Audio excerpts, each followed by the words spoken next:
Hadin ngadu ke pasak ikut kipar loyo dekat di kepala tu dikirmen tambah pilih ikut ke bandra ia akan ngadu kayak gitu sudah kayak gitu.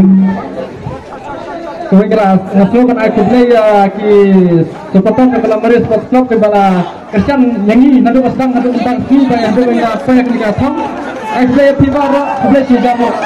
Untuk aku play kita player tangga mas tangga di bahas sport club kebala Poi gioca nega final, mereka dengan nila job lagi.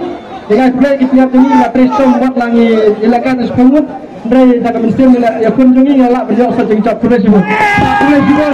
Sementara lakon engineer ketinggi balang dan bain ayah keputusan beradin kita ikutan jungi bahaya instructor semua ya kelika invitation knockout football tournament. So Mr. Sama.